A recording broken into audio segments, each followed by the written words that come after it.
I get John Karel von Baalen in his article on Spiritism and the Chaos of Cults. He's now talking about the appearance of Samuel to the witch at Endor, on call, as it were, from rebellious King Saul, with whom the prophets and Jehovah himself no longer communicate. So was it real or was it not? Christians differ on this. Now, Von Baalen seems to side with those who say, no, it was not a real appearance, it was a counterfeit. He says that Samuel did not appear is held by Hansen, Bavinck, James Orr, and Honig. Their arguments seem clinching, although they differ as to what did happen. We advance, and then he gives several points of why he believes, and they believe that this was not a real appearance of Samuel. First, neither the woman nor her familiar spirit, that is, control, had power over Samuel. God had. But he refused to answer Saul, according to verse 6. Surely he would not answer him now that Saul took refuge to forbidden means, least of all by doing a thing he has never been known to duplicate. And there's a footnote to that brings in Harry Houdini as well as Clarence Darrow. He says Houdini, lifelong antagonist of Spiritism, promised his wife that if at all possible he would visit her after his death. For years Mrs. Houdini waited in accordance with her late husband's instructions, and at last she extinguished the light she had left burning to guide the spirit in his search for her. Clarence Darrow, the agnostic, promised Claude Noble, Detroit businessman and musician, that if he found an afterlife, he would manifest it on the anniversary of his death.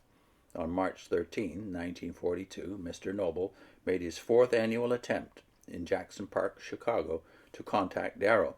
It was in vain, as in previous years. Even recital of the Lord's Prayer could not aid in producing the promised violent vibration of Noble's arm.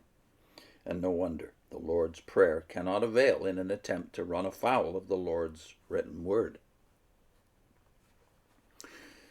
And then Von Baalen goes on to make more points as to why he rejects that this was a real appearance of Samuel. He says, after Samuel informed Saul that God had rejected him, the prophet had no more dealings with the king. And third, the true Samuel would not have lied by saying that Saul had disturbed his rest, if not Saul, but God had ordered him, nor by saying that Saul would be with him the next day. Fourth, after rejecting Saul for the sin of disobedience and subsequently ignoring him for years, God would not at the last moment have altered or catered to Saul's desire to receive another revelation, or have acted contrary to the conviction he has always impressed upon his people, namely, that there is no contact between the living and the dead, or have created the impression that seeking information from the dead is not so bad, since elsewhere he has commanded this sin to be punished with death, and or have stated that Saul had to die because of this thing in which God yielded to his request. Fifth point, Saul told the medium whom to call up. In accordance with our explanation of psychic phenomena, the sensitive, that is the medium, would thereupon read from Saul's mind what Samuel looked like and describe him as Saul had been wont to see him, not as he was after death. And we see, in point number 6, that the woman was afraid. First, because in her trance she recognized Saul, who was known as a mighty enemy of the medium. Because she saw Elohim, or Elohim spirits, hover above the apparition, who with lying wonders impersonated Samuel. Seventh, Saul never saw Samuel. He perceived from the woman's description what she saw in her trance. And 8, as to the prophecy, here are several possibilities. First, the woman read Saul's dread that his end was coming. This she then predicted. B, the woman read the prophecy by Samuel, which had haunted Saul, and in his frightened mind she told him what he expected to hear.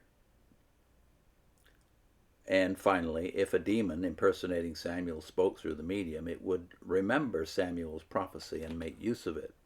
So again, Christians are greatly divided on whether or not this is an authentic experience involving the real Samuel being called back from the dead. Spiritism in the Bible next time. That is what Spiritism has to say about the Bible and Christianity in general. I'll put in a link to Testing False Prophets. This one is about Jeremiah chapter 28, Jeremiah versus Hananiah. Hananiah spoke a partial truth, but still died within 2 years. See you next time.